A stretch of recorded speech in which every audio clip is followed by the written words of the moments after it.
Second ہو گیا کہ اگر آپ کا باڈی ویٹ زیادہ ہے، اگر آپ بلکی ہیں، آپ کا وزن اپنے BMI سے زیادہ ہے، تو آپ بھی یہ پرابلم سفر کر سکتی ہیں۔ تو سیکنڈ ریزن ہو گیا آپ کا وزن۔ تیسری چیز یہ ہو گئی کہ کچھ اسپیسیفک ایریاز ہیں جن کی فیمیلز کو یہ پرابلم زیادہ ہوتی ہے، اس میں افریقی اور امریکی عورتیں شامل ہیں۔ اگر آپ افریقن ہیں یا آپ امریکن ہیں تو آپ کو یہ پرابلم ہو سکتی ہے۔ 50 ایئرس کے بعد موسٹ آف دی فیمیلز کو یہ پرابلم ہو جاتی ہے، لیکن ان کو اس لیے پتہ نہیں چلتا کیونکہ ان کو مینوپاز ہو چکا ہوتا ہے، یعنی کہ ان کے مینسز آنے بند ہو چکے ہوتے ہیں، اس لیے ان کو پتہ نہیں چلتا کہ وہ یہ سفر کر رہی ہیں۔ اگر آپ کی ایج 25 سے 44 ایئر ہے، یعنی 25 سے 44 ایئر، تو آپ اس کو سفر کریں گی، اور یہی سیزن ہوتا ہے تقریباً جس میں آپ نے بچے پیدا کرنے ہوتے ہیں۔ تو 10 to 30% فیمیلز بیئر فائبرائڈ پرابلم، یعنی کہ 10 سے 30% عورتوں کو یہ گلٹیاں ہو جاتی ہیں، اور پریگننسی میں بھی یہی ریشو ہے۔ تو اب ہم نے اس کے فیکٹرز بھی ڈسکس کر لیے اور ہم نے اس کی سمٹمز بھی ڈسکس کر لیے ہیں۔ اب جو ہم اس کے بارے میں آگے ڈیٹیلز دیکھیں گے وہ ہے کہ سائیڈ ایفیکٹس کیا ہیں اس کی، یعنی کہ اگر آپ پریگننٹ ہیں اور آپ کو یہ گلٹیاں ہو گئی ہیں تو آپ کو اس سے کیا کیا چیزیں سفر کرنی پڑ سکتی ہیں۔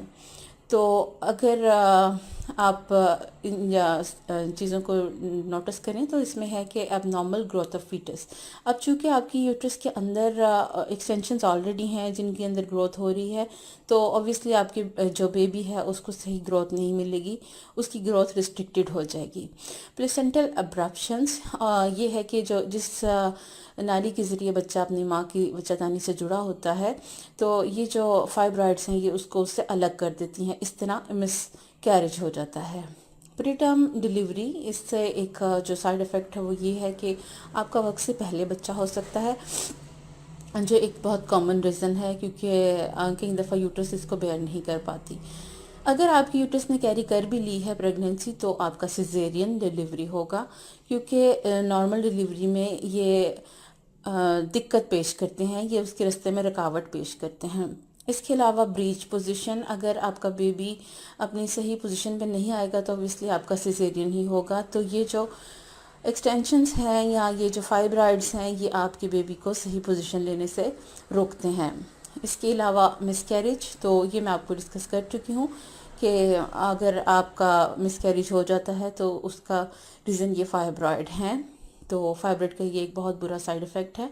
آپ نے کرنا یہ ہے کہ اگر آپ کو فائبرائڈ ہیں تو آپ نے نیسیسری ٹیسٹ جو ہیں وہ 2 طرح کے ہوتے ہیں، وہ آپ نے کروانے ہیں۔ جو پہلا ٹیسٹ ہے وہ ہے آپ کا جو ہے پیلوک ریجن کا تقریباً وہ ہوتا ہے الٹرا ساؤنڈ، اس کو اچھے طریقے سے وہ چیک کرتے ہیں، MRI کرتے ہیں، اس کی انٹینسٹی چیک کرتے ہیں، اس کا سائز چیک کرتے ہیں، اور اس کی قسم کو دریافت کرتے ہیں کہ کون سی قسم کی فائبرائڈ ہیں، تو کیا یہ زیادہ خطرناک ہیں یا نہیں ہیں۔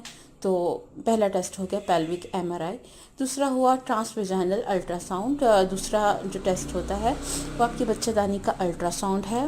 الٹرا ساؤنڈ بھی آپ کی بیبی کی پوزیشن اور ان فائبرائڈس کی پوزیشن بتاتا ہے، جس سے ڈاکٹر کو ہیلپ مل جاتی ہے کہ آیا یہ جو فائبرائڈس ہیں یہ آپ کے بیبی کو ریسٹرکٹ کر رہی ہیں یا نہیں کر رہی، یا بیبی کی گروتھ نارمل ہو رہی ہے یا نہیں ہو رہی۔ تو یہ 2 ٹیسٹ آپ کے لیے ضروری ہیں۔ اس کے علاوہ جو اس کی ٹریٹمنٹ ہے، یعنی کہ حمل کے دوران میں اگر آپ اس کی ٹریٹمنٹ کرنا چاہتی ہیں تو ڈاکٹر آپ کو فرسٹ آف آل تو صرف مائنر سی پین کلر دے دے گا، یعنی کہ ہلکی پھلکی سی درد ختم کرنے والی ادویات، کیونکہ اس سچویشن میں آپ کو پیٹ میں بہت زیادہ کریمپس پڑتے ہیں اور پیٹ میں درد زیادہ محسوس ہوتی ہے، تو اس کے لیے آپ کو پین کلر چاہیے ہوتا ہے۔ تو فرسٹ آف آل وہ آپ کو ایک لائٹ سا پین کلر دے دے گا۔